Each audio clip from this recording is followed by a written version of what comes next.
Bismillahirrahmanirrahim. Assalamualaikum warahmatullahi wabarakatuh. Saudara pemirsa channel terpilih MTA TV dimanapun Anda berada. Puji syukur Alhamdulillah senantiasa kita panjatkan kehadirat ilahi Rabbi Allah Subhanahu wa Ta'ala atas genap karunia nikmat dan juga rahmatnya untuk kita semua di perjumpaan siang hari ini. Kita jumpa kembali di program unggulan spesialis.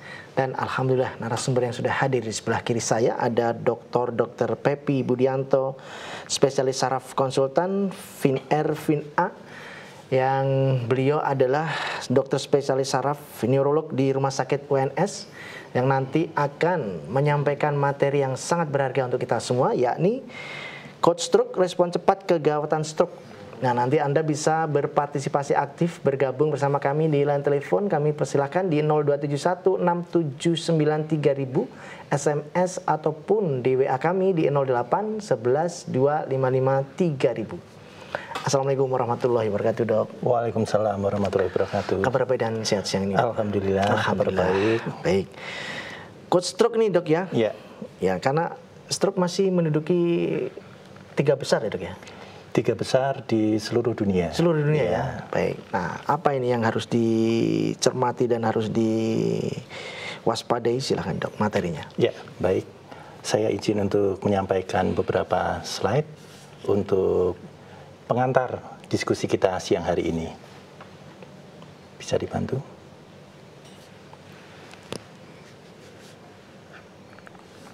Ya, selamat siang pemirsa MTA TV. Siang hari ini senang sekali saya, Dr. Pepi, bisa diberikan kesempatan untuk sharing sedikit mengenai Coach Stroke ya. Sebelumnya mau sedikit menginformasikan bahwa tanggal 29 Oktober setiap tahunnya kita ada yang namanya World Stroke Day, peringatan Hari Stroke sedunia. Nah, dalam rangka untuk memperingati World Stroke Day tahun 2025 ini, kita berupaya untuk melakukan campaign terhadap stroke ini. Ini ada sedikit beberapa materi ya, Mas Tommy ya, tentang stroke ini. Jadi materi siang hari ini adalah Coach Stroke, respon cepat kegawatan stroke. Tadi sudah disampaikan oleh Mas Tommy bahwa stroke merupakan penyebab kematian nomor 3 di dunia dan penyebab kecacatan nomor 1 di dunia. Mungkin bisa dibantu slide-nya? Ya, sedangkan kalau di Indonesia itu sendiri menurut data dari Riset Kesehatan Dasar Indonesia dari Departemen Kesehatan tahun 2007, 2013, dan 2018, stroke ini merupakan penyebab kematian yang paling tinggi di Indonesia, di mana jumlah penderita stroke ini meningkat dari tahun ke tahun, Mas Tommy. Dari tahun 2007 itu hanya 8,3 per 1000 penduduk, kemudian tahun 2018 itu naik lagi menjadi 10,9 dalam 1000 penduduk, dan seterusnya. Mungkin slides. Nah, sedikit ini mengetahui apakah stroke itu sebetulnya. Jadi stroke itu adalah suatu gangguan fungsional dari otak yang terjadi secara mendadak. Jadi kalau bukan mendadak itu bukan stroke ya. Dan penyebabnya adalah gangguan pembuluh darah otak. Nah, untuk stroke itu merupakan suatu brain attack atau suatu serangan pada otak ya. Jadi meskipun gangguan yang dialami adalah kelemahan di tangan, di kaki, tetapi sebetulnya itu adalah suatu serangan pada otak. Nah, untuk stroke itu merupakan penyebab kecacatan nomor 1 di dunia, paling tinggi di dunia. Sementara untuk penyebab kematian nomor 3 tertinggi di dunia. Slide. Ini sedikit data epidemiologi ya. Tadi sudah sedikit disampaikan bahwa data dari Riset Kesehatan Dasar Indonesia tahun 2007 hingga 2018 jumlahnya relatif semakin meningkat. Kenapa? Karena ada beberapa faktor yang menyebabkan stroke ini prevalensinya meningkat dan biasanya bergeser usianya dari dulu mungkin usia tua ya, tapi sekarang mulai bergeser ke usia yang lebih muda. Nah, kita mengenal adanya istilah time is brain atau waktu adalah otak. di mana semakin lama otak kita mengalami stroke, maka kerusakan yang terjadi akan tambah semakin luas. Mungkin bisa dibantu slide selanjutnya. Nah, ini kita bisa membayangkan bahwa dalam 1 detik saja kita ada pasien stroke, dalam 1 detik saja kerusakan sel otaknya itu jumlahnya ada 32.000. Kemudian dalam 1 menit 1,9 juta sel otak mengalami kerusakan atau kematian. Sedangkan 1 jam ada 120 juta sel otak yang mengalami kematian. Jadi kita bisa melihat dari sini bahwa betapa penanganan segera secepat mungkin itu amat sangat penting untuk menghindari kerusakan yang lebih luas. Nah, disitulah kenapa code stroke ini kita butuhkan. Slide. Ini sedikit gambaran kapan kita curiga ada stroke pada seseorang, yaitu gampangannya kita dengan singkatan FAS. FAS yang pertama, F adalah face, di mana akan nampak wajah tidak simetris. Kemudian arms, di mana lengan seseorang itu ada kelemahan ya, separuh badan. Kemudian speech, ada gangguan dalam berbicara atau berbahasa. Dan kemudian yang terakhir adalah time, di mana kalau kita ada curiga gejala-gejala tadi, kita harus segera menelepon layanan kesehatan yang bisa menangani stroke. Slide. Nah, sebetulnya apa code stroke? Slide. Nah, code stroke merupakan suatu protokol darurat yang diterapkan di rumah sakit untuk menangani pasien stroke akut, yang timnya terdiri dari banyak staf di bidang stroke dan memiliki target untuk memberikan terapi definitif stroke di fase akut secepat mungkin. Slide. Nah, mengapa stroke? Karena outcome atau keluaran dari stroke ini amat sangat ditentukan oleh tata laksana yang semakin cepat semakin baik. Pada gambar ini kita bisa melihat ada area otak yang berwarna merah, kuning, dan hijau. Jadi pada saat awal-awal terjadi stroke, yang mengalami kerusakan hanya yang warna merah. Nah, itu namanya inti dari stroke, area inti dari stroke. Sementara untuk area sekelilingnya itu namanya penumbra.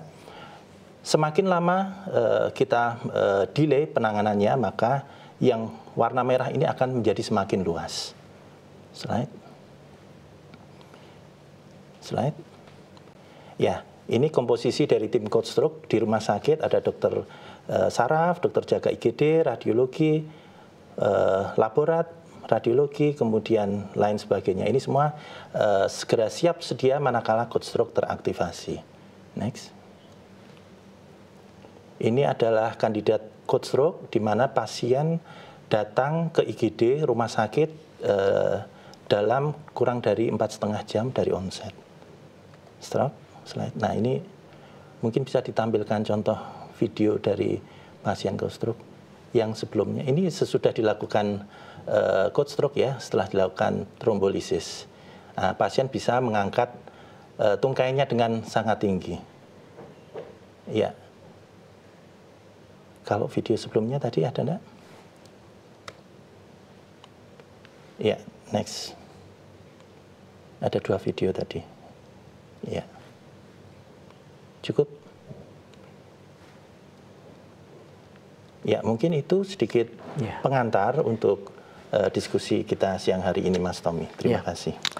Baik pemirsa, kami persilahkan yang ingin bergabung di line telepon 02716793.000, SMS ataupun di WA kami di 08112553.000. Baik dok, kita berbincang terlebih dahulu sambil kita menantikan pertanyaan yang masuk ya dok ya. Tadi sudah disampaikan bagaimana kita mengidentifikasi lewat face tadi ya. Betul. Ya, misalkan ya, misalkan saya duduk di satu komunitas begitu, tiba-tiba saya lihat teman saya salah satu kok wajahnya sudah ada perubahan begitu. Betul. Apakah itu bisa langsung saya bisa menganalisis, nah jangan-jangan awal stroke nih.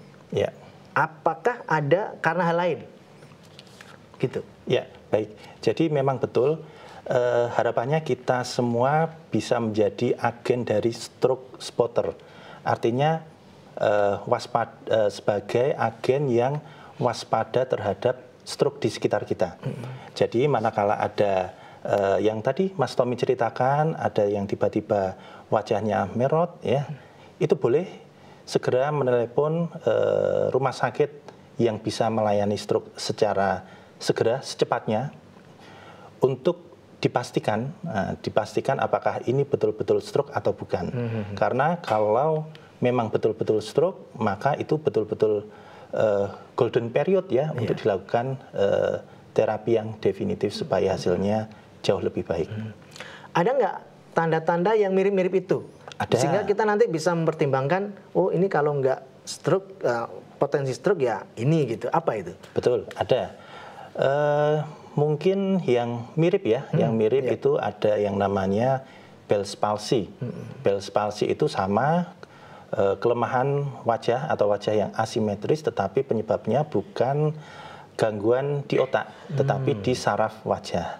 Nah, itu nanti melalui pemeriksaan yang seksama, mulai dari anamnesis, pemeriksaan fisik, dan lain sebagainya, akan bisa kita pastikan bahwa ini stroke atau bukan.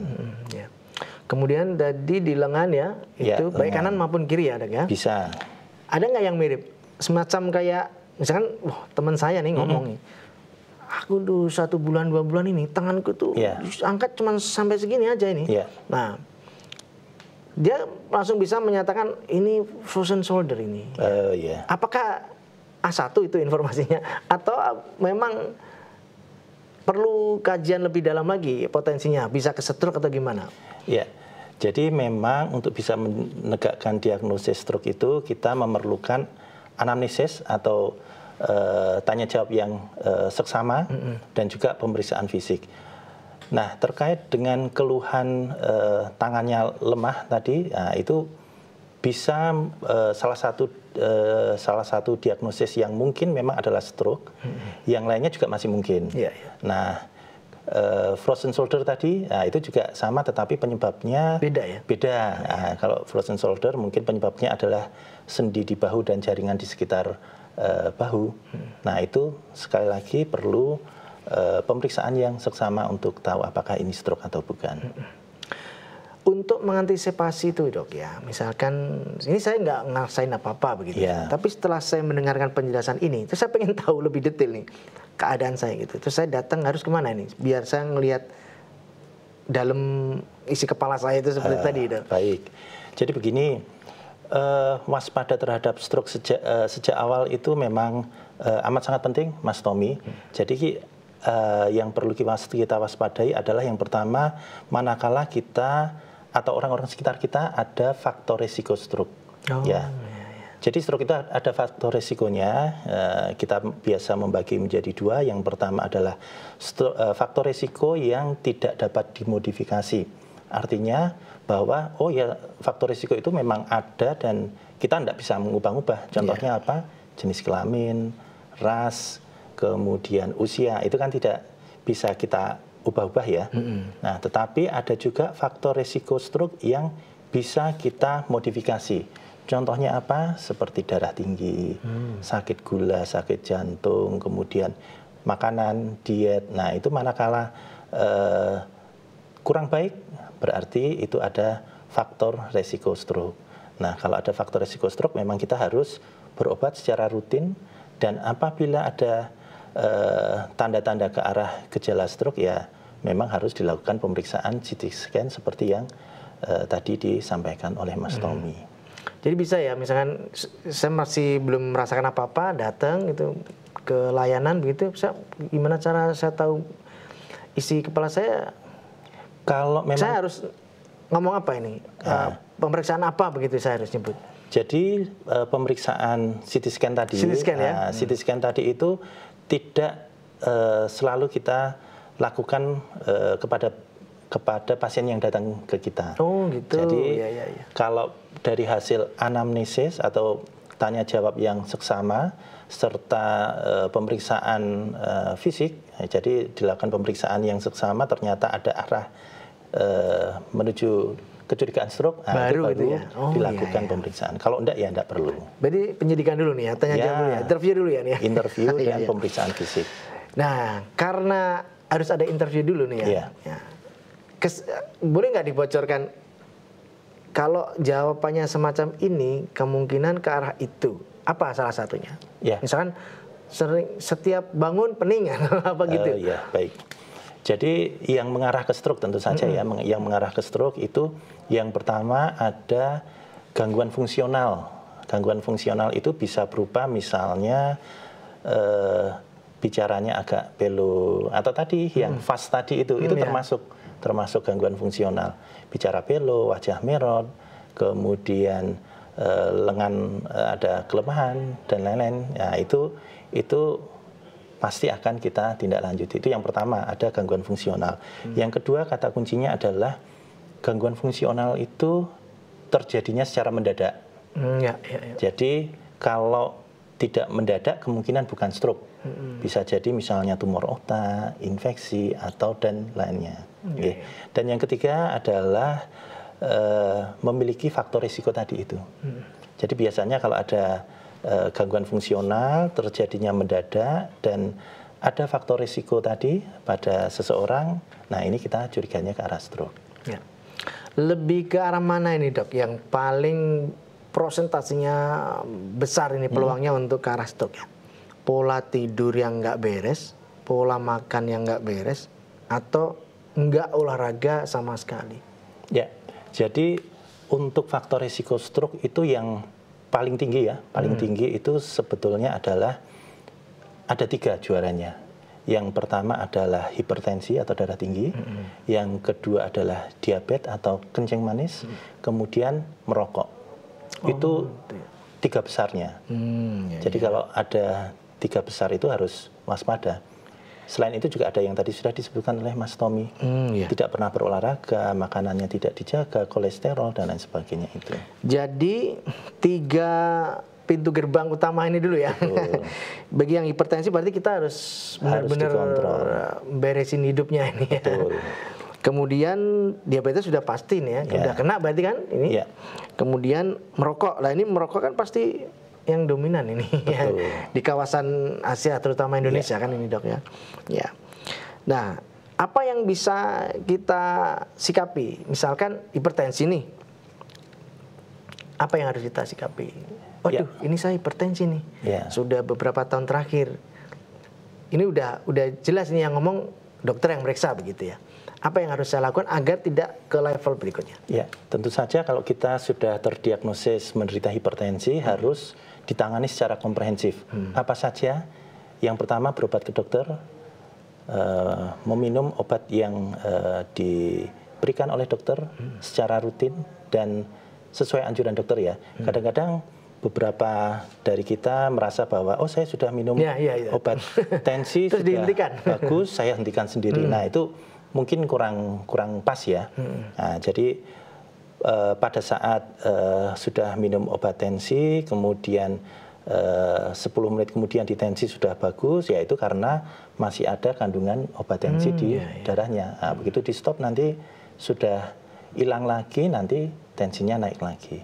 Itu yang pertama, berobat ke dokter secara rutin. Yang kedua tentu saja adalah lifestyle. Ya, kita harus memperbaiki lifestyle kita. Entah itu olahraga, makan makanan yang sehat, karena sekarang penyebabnya itu lebih kepada lifestyle ya. Kita gaya hidup yang sedentarian, kita mager ya. Apalagi sekarang semua dunia di genggaman tangan, kita, di HP kita cukup pesen makanan online dan segala macam. Kerja di HP, betul. Pesen apapun di HP. Nah, sebetulnya tidak ada yang jelek dengan kemudian teknologi ya, tetapi harus kita imbangi dengan olahraga. Bahwa kita masih manusia ya, bukan mesin ya. Manusia harus digerakkan. Baik pemirsa, kita akan lanjutkan di segmen berikutnya yang kedua nanti insya Allah. Silakan Anda siapkan pertanyaan, nanti kita akan kembali setelah kita simak beberapa informasi dalam rangkaian jeda pariwara berikut ini.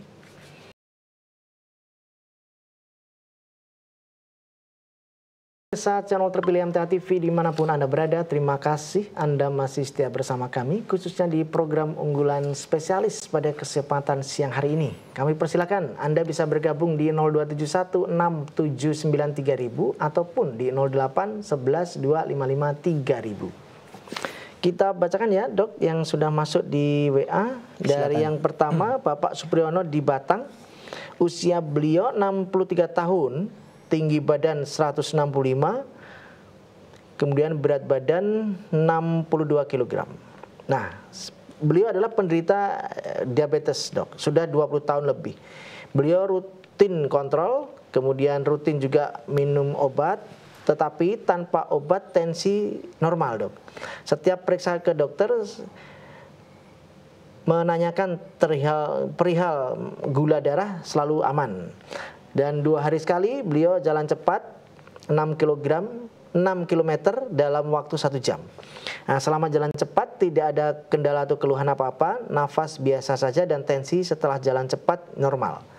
Nah, pertanyaannya adalah bagaimanakah, sejauh mana kecenderungan yang bersangkutan ini potensi stroke, dok? Ya, terima kasih Bapak Supriyono di Batang. Selamat siang Bapak Supriyono. Dari cerita yang Bapak sampaikan, kita bisa menarik sedikit data ya. Jadi kalau Bapak Supriyono ini usianya tadi berapa? 63. Nah, itu salah satu faktor risiko untuk terjadinya stroke. Kemudian darah tinggi tidak ada ya, terkontrol dengan baik. Kemudian kolesterol juga baik ya. Tidak disebutkan. Oh, tidak disebutkan. Hanya ada diabetes ya. Ya, DM. Hanya ada diabetes, tetapi terkontrol dengan baik. Artinya di sini untuk Bapak Supriyono ini ada faktor risiko terjadinya stroke, yaitu diabetes dan faktor usia. Nah, 2 hal tersebut memang menjadi faktor risiko. Yang satu faktor risiko yang dapat dimodifikasi, yaitu diabetes. Yang satunya usia tentu saja tidak kita bisa modifikasi ya, Mas Tommy ya. Nah, untuk risiko terjadi stroke memang selalu ada manakala ada 2 hal tersebut tadi ya. Tetapi dengan dikontrol dengan baik, misalnya gulanya dikontrol dengan baik, kemudian tadi ada saya dengar juga olahraganya rutin teratur dengan baik ya. Nah, itu saya kira insya Allah sih ke depan akan baik. Sudah baik ya, sudah baik Pak Supriyono. Jadi tinggal dilanjutkan saja apa yang selama ini dilakukan, olahraga, berobat rutin dan lain sebagainya. Semoga sehat selalu ke depannya. Demikian Pak Supriyono. Ya. Berikutnya dari Ibu Yatmi di Gunung Kidul. Anak saya usianya 32 tahun, dok, yang bersangkutan merokok. Tapi kalau diingatkan tidak digubris. Yang saya takutkan anak saya nanti kena stroke. Mohon nasihatnya. Ya, betul sekali Bu Yatmi di Gunung Kidul. Terima kasih atas pertanyaannya. Nah, ini ceritanya curhat tentang putranya ya. Curhat tentang putranya. Jadi benar sekali kekhawatiran dari Bu Yatmi bahwa merokok, tadi sudah kita bahas ya Mas Tommy, bahwa menjadi 3 besar penyebab stroke penyumbatan ya. Nah, pada perokok itu biasa ada kecenderungan pembuluh darahnya itu menjadi menebal Bu Yatmi ya. Jadi permukaan dalam pembuluh darah itu menjadi menebal, lama-lama menjadi menyempit. Nah, pada saat nanti makin lama makin parah, memang akan bisa terjadi serangan stroke. Nah, saran dari kami memang sebaiknya rokoknya dihentikan ya, rokoknya dihentikan karena sekali lagi itu adalah salah satu faktor risiko terjadinya stroke. Mungkin bisa disampaikan ke putranya bahwa merokok lebih banyak mudaratnya ya daripada manfaatnya. Demikian Bu Yatmi, semoga bisa menjawab. Baik, masih ada pertanyaan berikutnya dari Ibu Sri di Sukoharjo. Dokter menanyakan kalau kolesterol tinggi itu apa juga bisa memicu ke arah stroke, dok?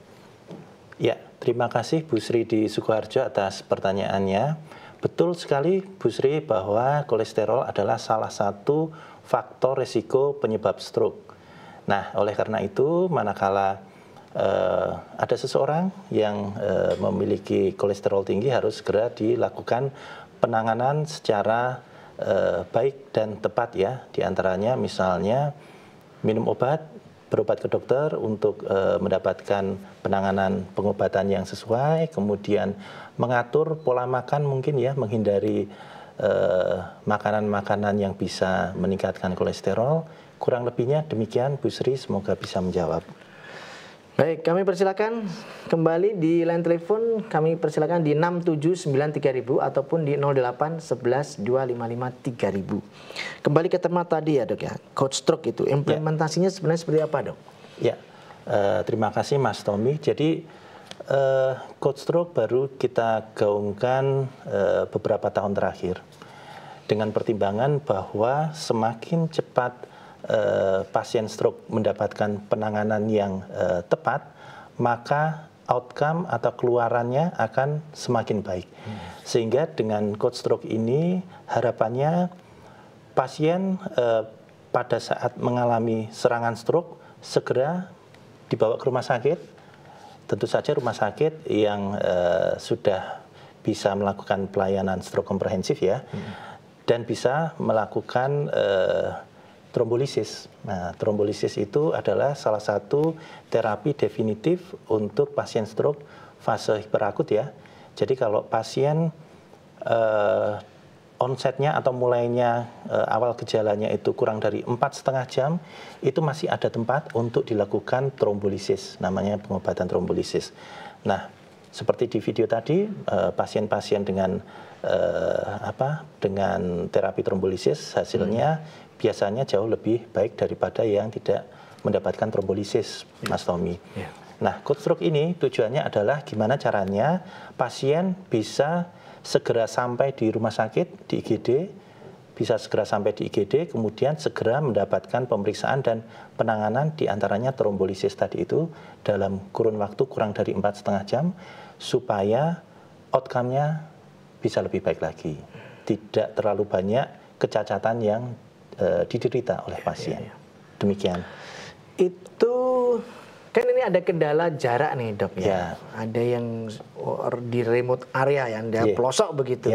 Ini yang harus dicapai itu rumah sakit yang tipe apa nih dok ngomong-ngomong ini? Apakah puskesmas sudah bisa menghandle atau bagaimana?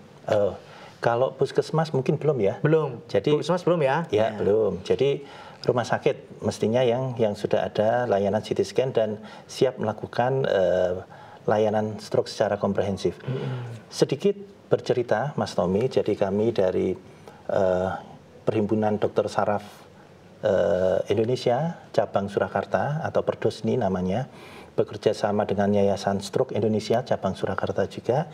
Kita baru kemarin hari Minggu kemarin mencanangkan program yang namanya Solo Siaga Stroke atau kita singkat menjadi SOSIS. SOSIS ya. SOSIS, Solo Siaga Stroke. Kemarin di Car Free Day kita canangkan bersama dengan Ibu Wawali, Wawali Surakarta.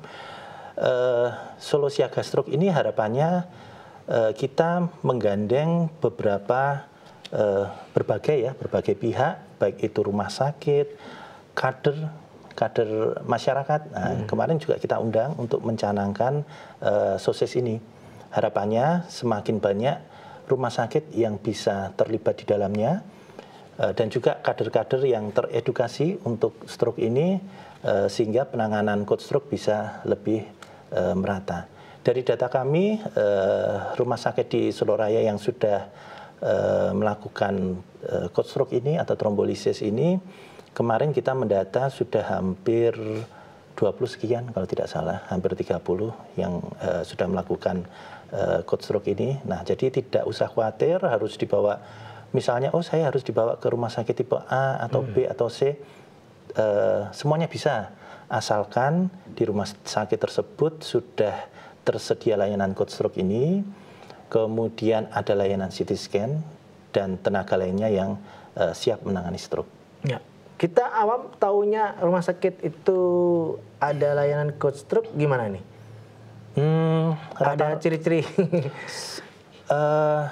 Mungkin akan kita akan lakukan pemetaan. Sebetulnya sudah ada pemetaan dari kami, cuman memang belum kita sosialisasikan.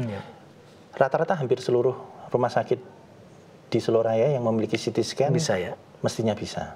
Ya. Di rumah sakit UNS juga bisa, di rumah sakit tipe yang lain juga bisa. Ya. Baik, ini pertanyaan baru saja masuk ini, Dok. Dari Ibu Sri di Boyolali. Dokter, saya sakit saraf kejepit. Nah, tulang belakang sudah dioperasi, tapi masih sakit boyoknya, punggungnya ya. Terus diabetes juga saya. Ya. Kolesterol juga 240. Apa yang demikian juga cenderung ke arah stroke, Dok? Ya, terima kasih Bu Sri ya tadi ya, Bu Sri di Boyolali. Untuk saraf kejepit sebetulnya sedikit berbeda ya, Bu Sri. Kalau saraf kejepit itu bukan di otak kelainannya ya, tetapi di saraf tepi, mestinya dia di tulang belakang, di saraf tepi, dan itu beda mekanisme dengan stroke. Jadi kalau untuk saraf kejepitnya mungkin bukan faktor risiko untuk terjadinya stroke, tetapi tadi ada diabetes dan kolesterol ya. Nah, ini yang diabetes dan kolesterol ini yang menjadi faktor risiko stroke, Bu Sri. Jadi sebaiknya untuk kolesterol dan diabetesnya dapat dikontrol dengan baik dengan cara ya kontrol rutin ke dokter, kemudian berobat rutin dan pola hidupnya ya, hidupnya mungkin bisa dijaga sebaik-baiknya. Ya. Baik, berikutnya dari saudara kita yang ada di Tawangsari. Saya masih 23 tahun, Dok. Namun pernah terkena stroke ringan di wajah. Padahal waktu itu habis trail run gunung. Mungkin bisa dihimbau, Dok, agar para kawula muda lebih waspada dengan stroke ini. Iya. Maaf tadi, Mas. Tidak ada nonim. Oh, nonim dari Tawangsari. Pemirsa MTA TV di Tawangsari ya. Ya. Informasinya mungkin bisa bisa lebih lengkap lagi, apakah betul-betul yang diderita kemarin adalah betul-betul stroke ya. Karena siapa tahu ternyata bukan stroke, tapi seperti tadi yang kita diskusikan di awal, Mas Tommy ya, Bell's palsy tadi juga mirip dengan stroke gejalanya karena hanya di wajah saja. Nah, tetapi apapun itu untuk usia itu stroke saat ini tidak pandang bulu ya, tidak pandang bulu. Meskipun jika usianya di atas 60 tahun itu faktor risikonya makin meningkat, tetapi bukan berarti untuk usia muda bebas saja. Nah, tidak seperti itu ya. Jadi untuk saat ini tren dari usia penderita stroke ini makin bergeser ke arah yang makin muda. Nah, ini ada hal yang menarik bahwa kenapa bergeser ke arah yang lebih muda, karena yaitu tadi kebanyakan sekarang olahraganya jarang, makanannya fast food. Nah, itu lebih meningkatkan faktor risiko. Nah, jadi jangan merasa aman karena masih muda, tetapi tetap selalu waspada bahwa stroke bisa menyerang di segala usia. Ya. Baik, ini yang kawula muda ya, jangan merasa masih punya potensi panjang ya. Ya, betul. Resiko tetap punya peluang yang sama. Kalau itu tidak diantisipasi ya, Dok ya. Baik, Dok. Tadi kan sempat diceritakan golden period-nya 4,5 jam ya, Dok. Ada teknologi trombosis ya. Trombolisis begitu. Nah, karena sesuatu hal ya, Dok ya. Karena lingkungannya kurang responsif, ditambah jaraknya yang lumayan jauh, terus transportasi yang nggak lancar karena masih harus pinjam sana pinjam sini. Sampai di rumah sakit yang dituju yang bisa melaksanakan trombolisis ini lebih dari 4,5, Dok. Taruhlah 6 jam kemudian begitu. Sejauh mana tingkat kerusakan yang sudah dialami? Ya, jadi begini. Kembali lagi ke saat terjadi serangan ya. Kalau saat terjadi serangan itu meskipun kita buru-buru langsung cari transportasi dan lain sebagainya untuk ke rumah sakit, tetapi sebaiknya segera menelpon rumah sakitnya dulu. Oh gitu. Jadi kita call rumah sakit atau IGD yang hendak dituju itu, disampaikan bahwa ini ada pasien dengan stroke, baru sekian menit atau sekian jam, mohon bisa bersiap-siap. Nah, itu. Jadi pada saat kita mau ke sana, rumah sakitnya itu sudah ready. Jadi laboratnya ready, kemudian perawatnya ready, dokternya ready, obatnya ready. Begitu sampai di IGD langsung diterima dan code stroke itu tadi teraktivasi, semua bekerja dengan bagiannya masing-masing. Nah, nanti obatnya langsung masuk. Jadi tidak ada waktu yang terbuang. Harapannya sejak dari pasien datang di pintu masuk IGD sampai obat trombolisis itu masuk kurang dari 60 menit. Namanya door to needle. Jadi harapannya door to needle itu kurang dari 60 menit. Jadi misalnya pasiennya datang sejak awal serangan sampai ke IGD itu sudah 3,5 jam, itu masih nutut. Ya. Nah, bagaimana kalau lebih dari 4,5 jam? Nah, tentu saja kalau lebih dari 4,5 jam memang area yang mengalami kerusakan di otak tentu saja melebar tadi seperti di gambar tadi. Tetapi bukan berarti tidak ada penanganan yang lainnya. Jadi untuk pasien stroke yang datang ke rumah sakit lebih dari 4,5 jam itu masih ada opsi lainnya. Yang pertama adalah jika yang mengalami penyumbatan adalah pembuluh darah kecil. Jadi pembuluh darah itu ada pembuluh darah yang kecil, atau pembuluh darah yang besar atau namanya large vessel occlusion. Nah, kalau pembuluh darah yang kecil berarti cukup dengan obat-obatan saja, pengobatan konservatif. Sementara untuk pembuluh darah besar itu ada tindakan namanya mechanical thrombectomy. Nah, mechanical thrombectomy ini suatu tindakan invasif ya. Jadi kita memasukkan selang kateter dari pangkal paha, selang masuk ke otak, lalu penyumbatannya kita sedot.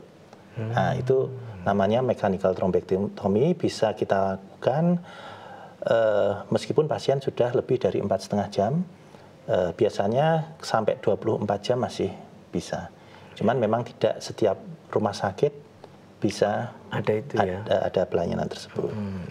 Di Surabaya mungkin ada beberapa rumah sakit yang ada cath lab, itu bisa melayani. Karena tadi sudah disampaikan bahwa sosis ya tadi, Solo Siaga Stroke ini berarti di tahun 2025 ini ya, Dok ya? Iya, betul. Dan itu yang pertama di Indonesia. Makanya ini berarti kan program regionalnya, belum nasional ini ya? Belum.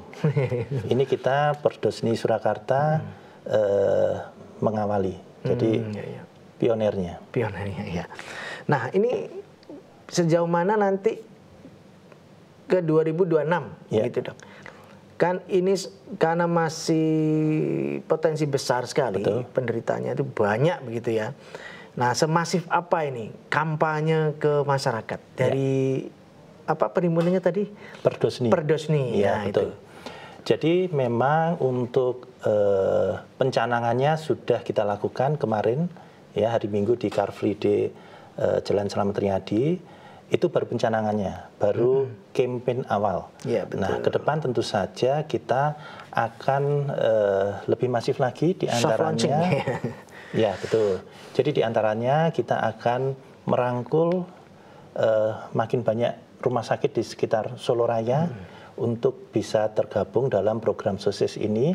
Kita melakukan in-house training di rumah sakit tersebut apabila memang diperlukan bantuan dari Perdosni.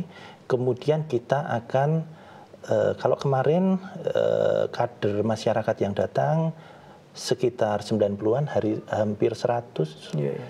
Mungkin kita bisa menambah itu. Kita masuk ke mungkin ke perkumpulan ya, perkumpulan di kelurahan masyarakat. Nah, itu mungkin target kami. Kalau di luar negeri itu malah ke sekolah-sekolah. Nah, itu yang saya maksud.